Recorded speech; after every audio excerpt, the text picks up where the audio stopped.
Welcome बच्चों। आज हम लोग फिजिक्स में नया chapter number 4 magnetic effect of current start करेंगे।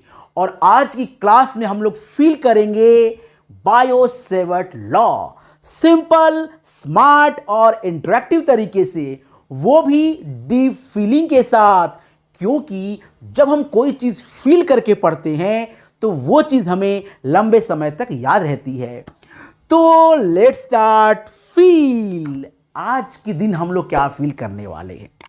तो जैसा मैंने आपसे कहा कि आज की क्लास में हम लोग फील करेंगे बायो-सेवर्ट लॉ को, और साथ ही में हम लोग इसका कंपेयर करेंगे कूलम्ब्स लॉ के साथ कि आखिर दोनों में क्या है सिमिलरिटी और क्या है डिसिमिलरिटी। तो विदाउट लेट स्टार्ट।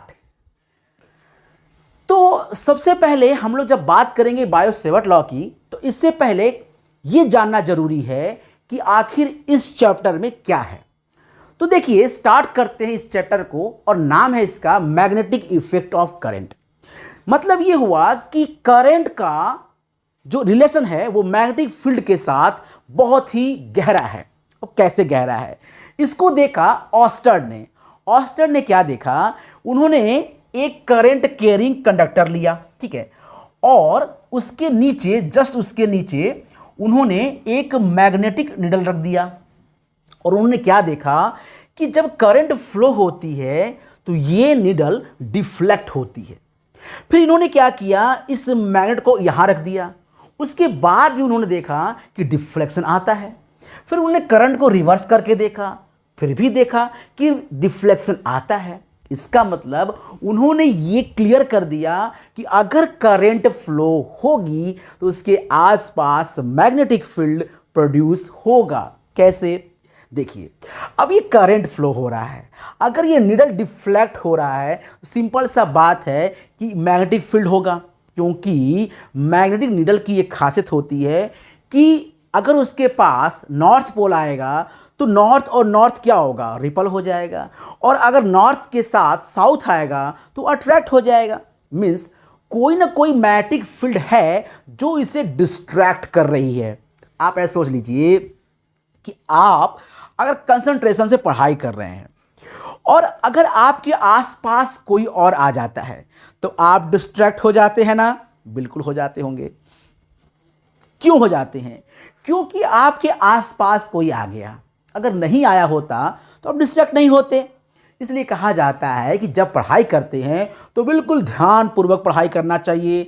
आसपास ना तो मोबाइल हो, ना ही डिस्ट्रैक्शन का कोई भी चीज़ होना चाहिए, ठीक है।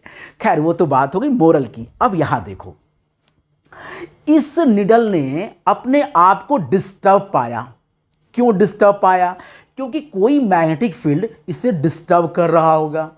तो मैग्नेटिक फील्ड आया कहां से? इस करंट की वजह से। जैसे इन्होंने करंट को फ्लो कराना बंद कर दिया, इन्होंने स्विच ऑफ कर दिया, करंट फ्लो होना बंद हो गया, डिफ्लेक्शन भी बंद हो गया। और फिर से ऑन किया, फिर से डिफ्लेक्शन आ गया। ये तो कमाल की बात हो गई। करंट फ्लो हुआ, डिफ्लेक्शन आ गया, करंट बंद हुआ, डिफ्लेक्शन खत्म हो गया। इसका मतलब यह है कि करंट कैरिंग कंडक्टर के आसपास मैग्नेटिक फील्ड जनरेट होता है। और ऑस्टर्ड ने इस बात को एक्सपेरिमेंट के थ्रू प्रूव भी किया था और उन्होंने अपना एक थ्योरी भी दी थी, ठीक है। ये तो बात हो गई मैग्नेटिक इफेक्ट ऑफ करंट की। अब इस पर एक सबसे इंपॉर्टेंट लॉ आया, बायो-सेवर्ट लॉ। कमाल का लॉ है, लेकिन इसका नाम भी बड़ी अजीब है। देखिए, बायो-सेवर्ट लॉ, लोग इसे कहते हैं बायो-सेवर्ट लॉ। बहुत कम लोग कहते हैं बायोट, लोग कहते हैं बायो-सेवर्ट लॉ। ऐसा लगता है कि एक ऐसा शख्स है जो बायो की सेवा करता है, बायोलॉजी की सेवा करने वाला कोई लॉ है ये। ऐसा तो बिल्कुल भी नहीं है। नाम क्या है? Biot-Savart law. अच्छा, ये लॉ क्या था हम लोग अभी पढ़ने वाले हैं। देखिए, अभी तक आपने क्या पढ़ा? अभी तक आपने पढ़ा था कि एक चार्ज था, ठीक है।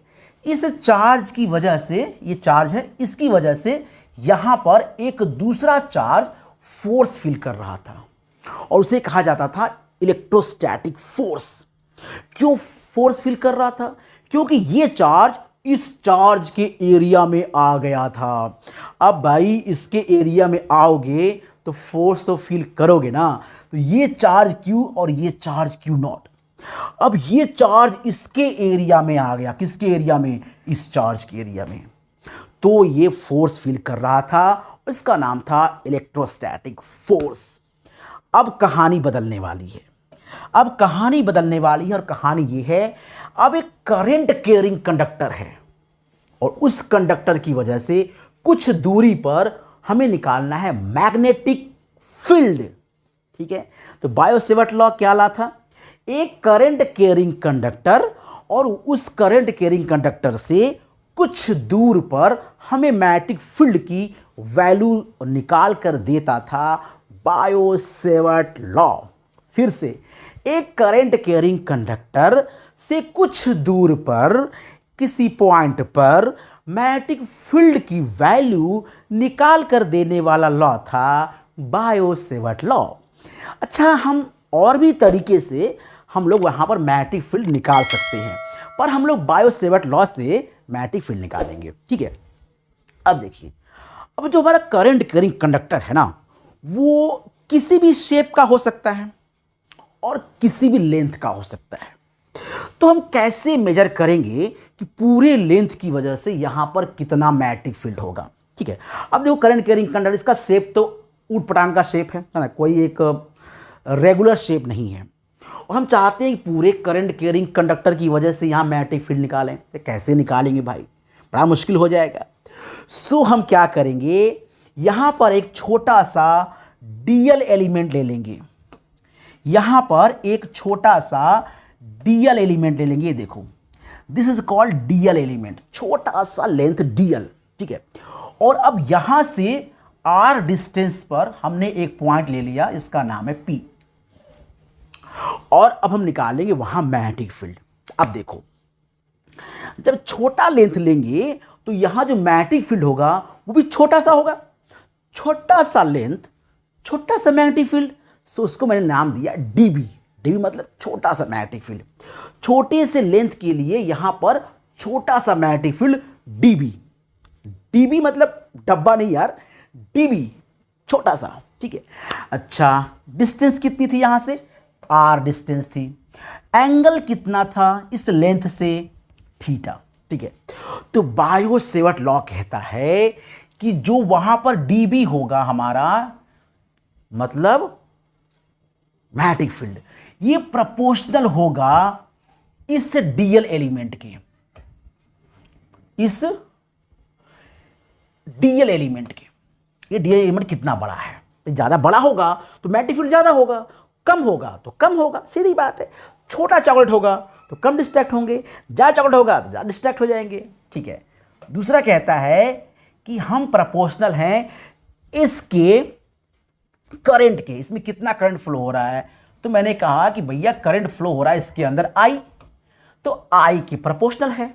अच्छा, फिर कहता है कि हम प्रोपोर्शनल हैं इसके साइन थीटा के, इसके बीच कितना एंगल बनता है उसके साइन के प्रोपोर्शनल हैं।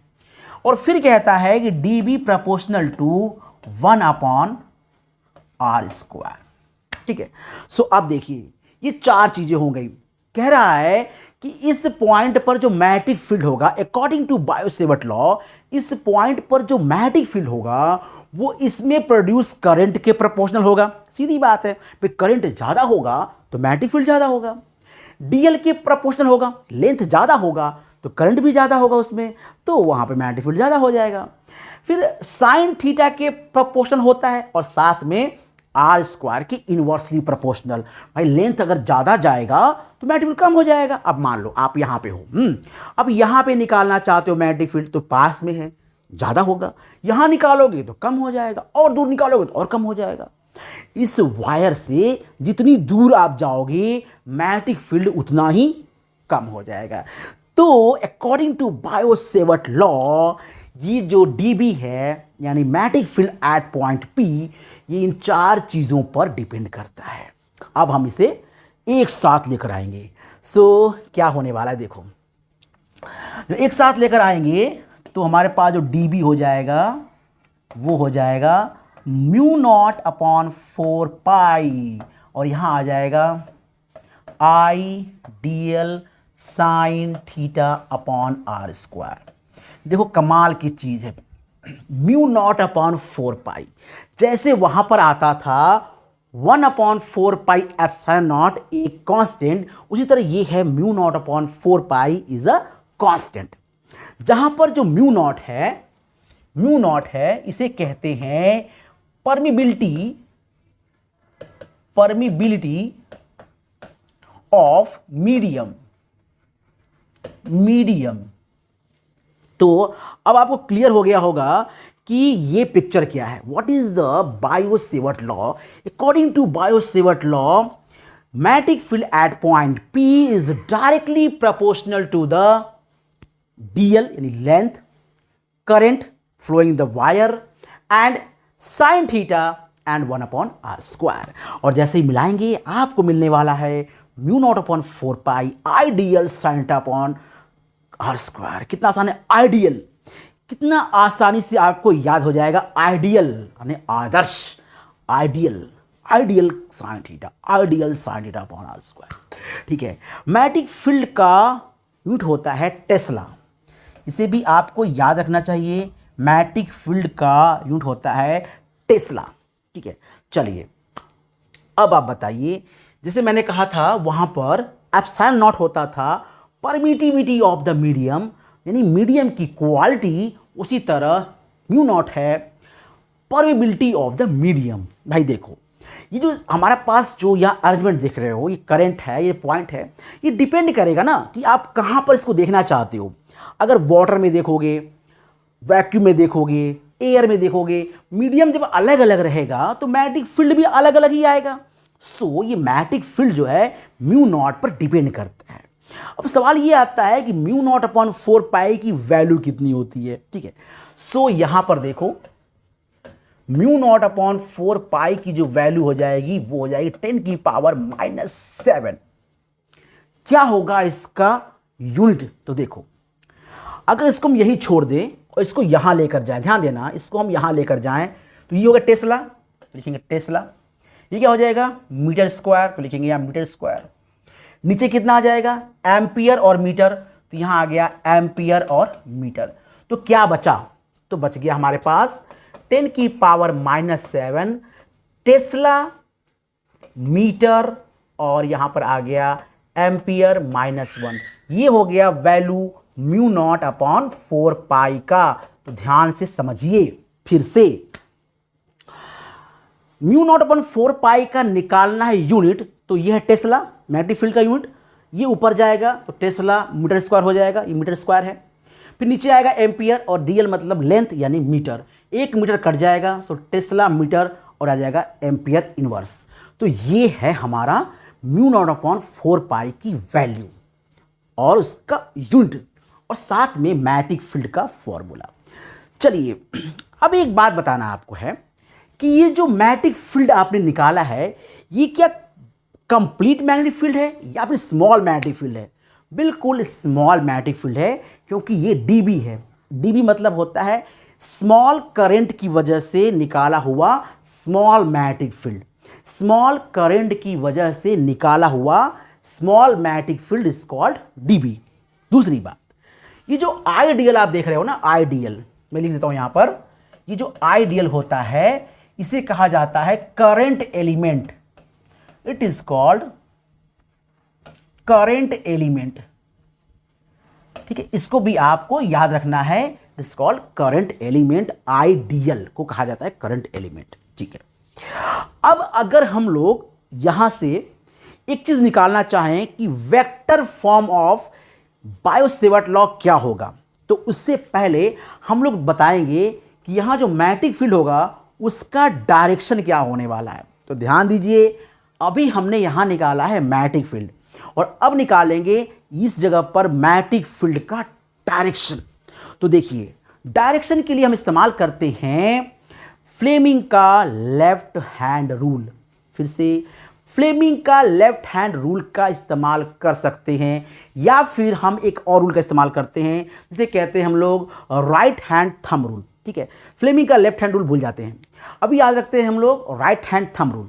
तो राइट हैंड थंब रूल कैसे इस्तेमाल करते हैं, देखिए आपको इस करंट को ऐसे पकड़ना है कि थंब जो है वो करंट को दिखा दे, करंट की डायरेक्शन को शो करे, ये थंब हमारा, इसको ऐसे पकड़ना है। रियल में मत पकड़ लेना भाई करंट को, वरना बहुत झटके लगने वाले हैं भाई साहब। तो आपको इसको पकड़ना नहीं है, फील करना है कि हमने इस करंट को ऐसे पकड़ लिया। अब आपने पकड़ लिया, देखो जो अंगूठा है, ये अंगूठा करंट का डायरेक्शन शो कर रहा है। ऐसे केस में ये जो मुड़ी हुई अंगुलियां आपकी जो जा रही हैं, ये है मैग्नेटिक फील्ड का डायरेक्शन, ठीक है।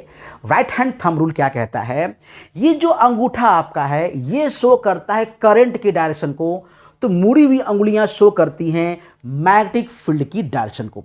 तो अब देखिए जैसे ही आप फील करेंगे इस तरह से, मैग्नेटिक फील्ड देखो ऐसे मूव कर रही है, देखिए इस तरह से, मतलब ये एक तरह से हो जाएगा एंटी क्लॉकवाइज, एंटी क्लॉकवाइज। और एंटी क्लॉकवाइज अगर आप फील करेंगे तो आप देखोगे कि मैग्नेटिक फील्ड इसके इधर से आ रहा है और इसके अंदर चला जा रहा है, मतलब यहां पर मैग्नेटिक फील्ड कुछ इस तरह से हो जाएगा। हमने क्रॉस क्यों लगाया, देखो क्रॉस का मतलब होता है कि मैग्नेटिक फील्ड अंदर जा रहा है, अंदर की तरफ है, इसे बोलते हैं इनवर्ड। इनवर्ड, इनवर्ड का मतलब होता है इनसाइड द पेपर। यहां पर बोर्ड है, आपका पेपर होगा, तो इनसाइड द पेपर, पेपर के अंदर चला जा रहा है मैग्नेटिक फील्ड, इसको दिखाते हैं क्रॉस से। और जब ऐसा होता है इस तरह से, इसका मतलब होता है आउटवर्ड। आउटवर्ड, आउटवर्ड मतलब होता है कि बोर्ड के बाहर, यानी पेपर के बाहर। अब देखिए सपोज कीजिए कि आपके पास एक तीर है, वो तीर और धनुष वाला तीर है। तीर की नोक को ध्यान दीजिए। अब आपको ऐसा नहीं लग रहा है कि ये जो तीर है वो अंदर से बाहर की तरफ आ रहा है और ये नोक आपको दिखाई दे रहा है, देखो ये जो पॉइंट है ना, ऐसा नहीं लग रहा है कि तीर का पॉइंट है और जो तीर है वो अंदर से बाहर की तरफ निकल रहा है और आपको पॉइंट दिखाई दे रहा है। So this called outward direction. इसको देखिए, ये ऐसा लगता है कि जब तीर अंदर जा रहा है बोर्ड के, तो यहां पर आपको क्रॉस टाइप का दिखाई देगा। तीर आपने देखा होगा, जब तीर अंदर जाएगा तो पीछे से कुछ क्रॉस टाइप का दिखाई देगा, इसलिए इसे कहा जाता है इनवर्ड। तो इनवर्ड का मतलब होता है बोर्ड के अंदर और आउटवर्ड का मतलब होता है बोर्ड के बाहर। तो अब आप फिर से समझ लीजिए क्लियरली पूरी पिक्चर एक बार में। बायो-सेवर्ट लॉ के अकॉर्डिंग जो हमारा डीबी होता है, यानी इस करंट कैरिंग कंडक्टर से आर डिस्टेंस पर जो मैग्नेटिक फील्ड होता है, एक छोटे से डीएल एलिमेंट की वजह से वो होता है mu naught upon 4 pi I D L sine theta upon are square. और मैग्नेटिक फील्ड की यूनिट होती है tesla. What about direction, direction निकालेंगे हम लोग राइट हैंड थंब रूल से। हम लोग इसे ऐसे पकड़ लेंगे राइट हैंड से, एज्यूम करेंगे, फील करेंगे, और जो मुड़ी हुई अंगुलियां हैं ये आपको मैग्नेटिक फील्ड का डायरेक्शन अपने आप बता देंगी। सो इसके अकॉर्डिंग, इस पिक्चर के अकॉर्डिंग मैग्नेटिक फील्ड आप देखिए अंदर की तरफ जा रहा है, तो एंटी क्लॉकवाइज, और इस तरह से अंदर की तरफ जा रहा है। अंदर से फिर निकलेगा, फिर यहाँ से बाहर आ जाएगा। तो इस साइड आपको मैग्नेटिक फील्ड अपवर्ड दिखाई देगा, यानी आउटवर्ड, और इधर इनवर्ड। मैग्नेटिक फील्ड ऐसे जाएगा अंदर की तरफ और बोर्ड के अंदर से बाहर निकल जाएगा। तो ये है मैग्नेटिक फील्ड कुछ इस तरह से। अगर ये करंट कैरिंग कंडक्टर है और ये जो देख रहे हो ये सिरा ऊपर की तरफ, यानी करंट ऊपर फ्लो हो रहा है, तो मैग्नेटिक फील्ड कुछ इस तरह से देखो, इस वाले सिरे के अंदर जाएगा और यहाँ से बाहर निकलेगा, फिर अंदर, फिर बाहर, फिर अंदर, फिर बाहर। ऐसे मैग्नेटिक फील्ड यूं यूं यूं यूं मोशन करेगा मैग्नेटिक फील्ड, ठीक है। अब हम लोग जानेंगे कि vector form of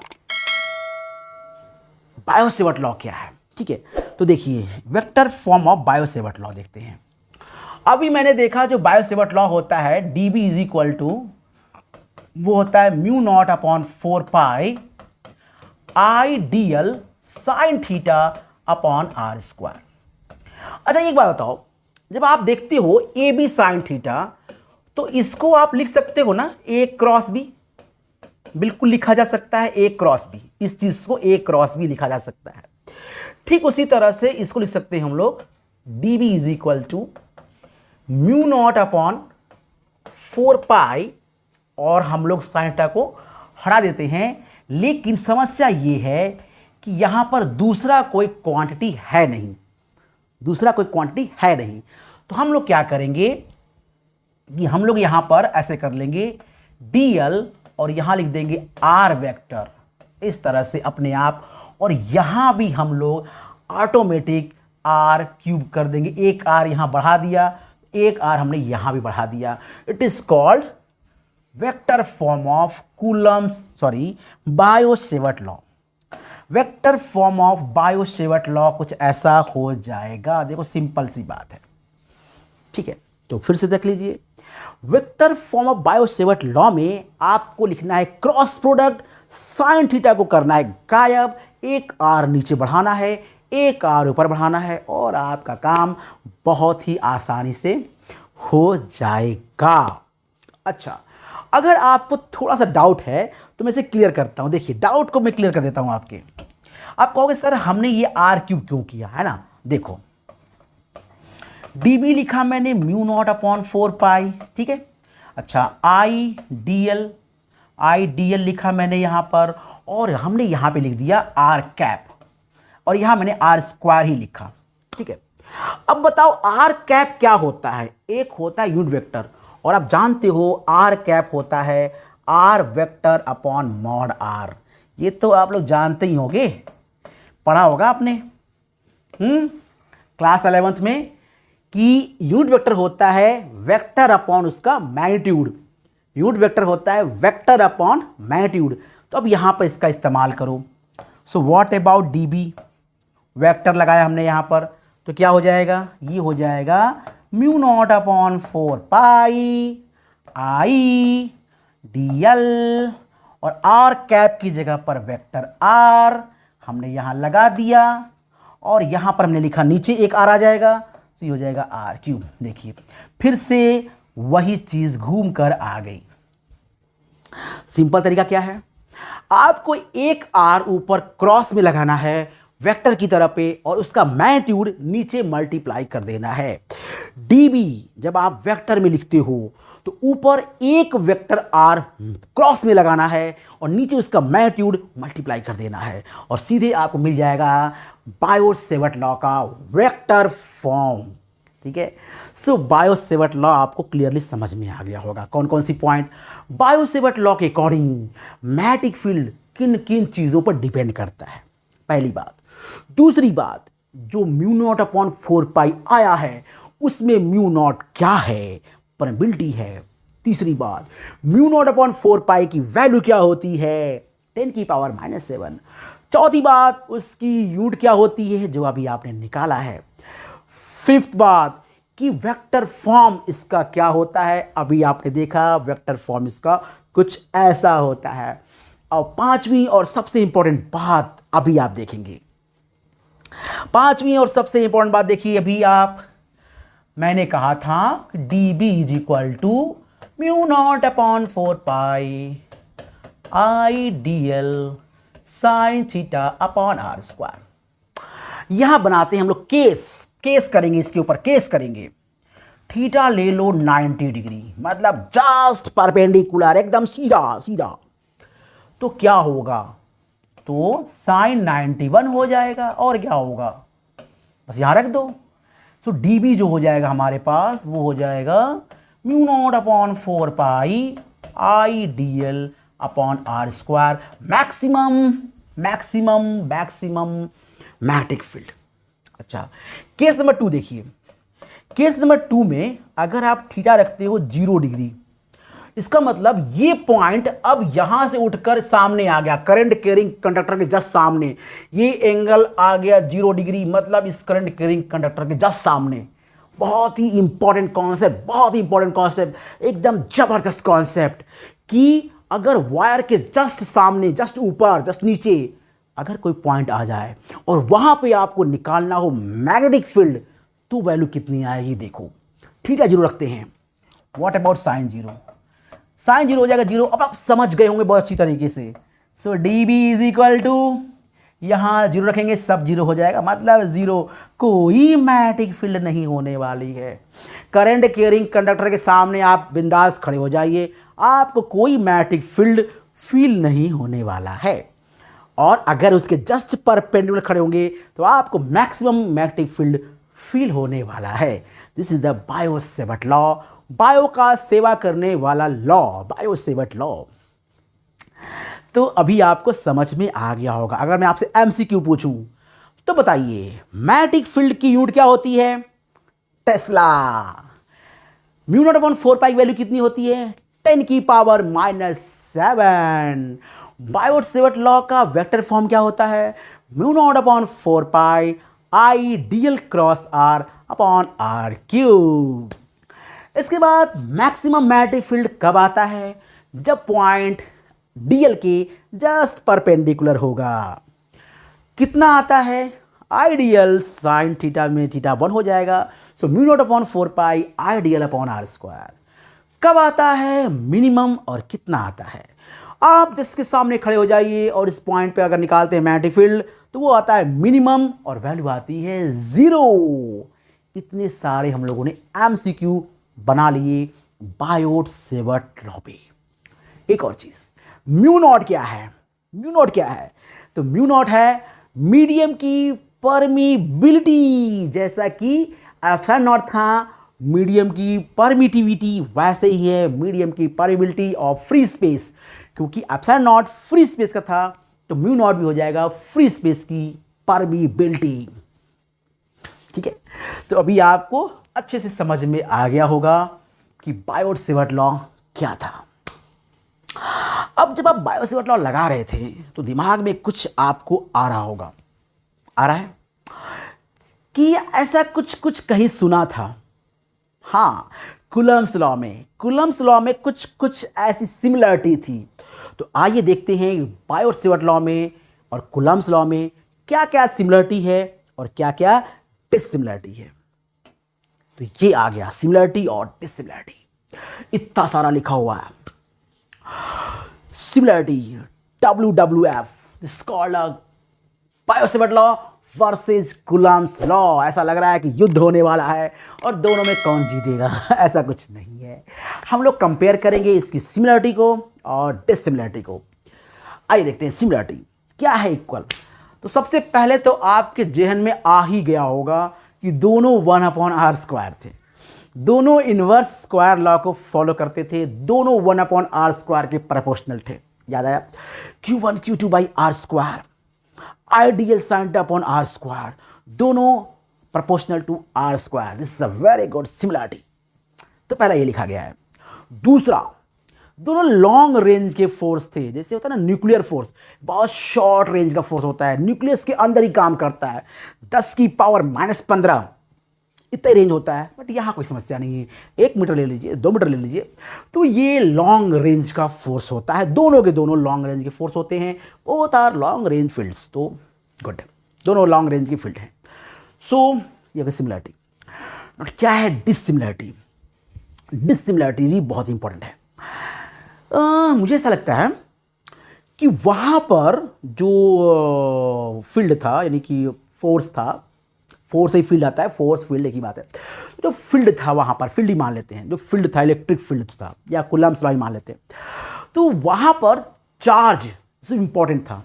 Coulomb's law के लिए चार्ज इंपॉर्टेंट था, DQ, charge very important, DQ। और चार्ज क्या था? Scalar quantity. बट यहाँ पे क्या है? आइडियल। और आइडियल क्या होता है? स्केलर नहीं, vector quantity.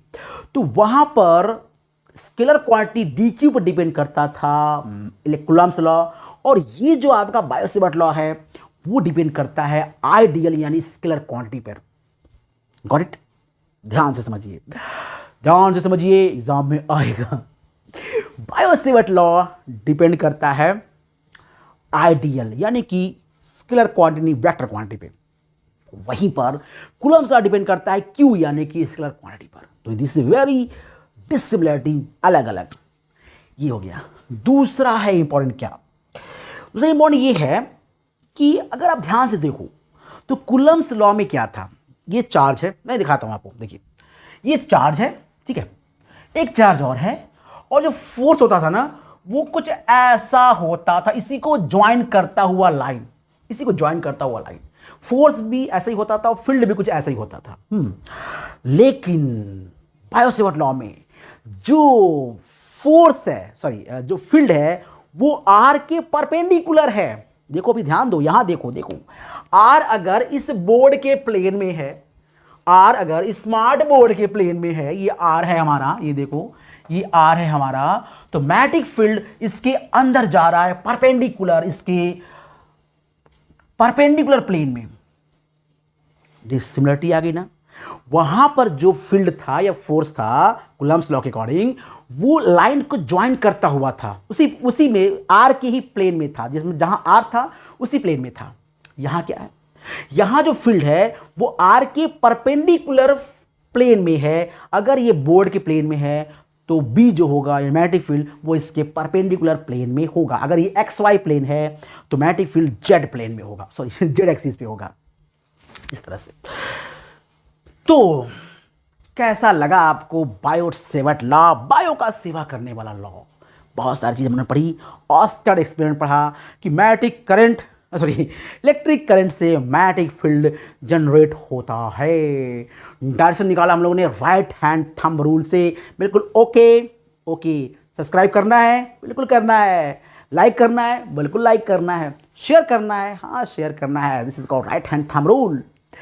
So this is the first class of magnetic effect of current. आपको अच्छा लगा होगा।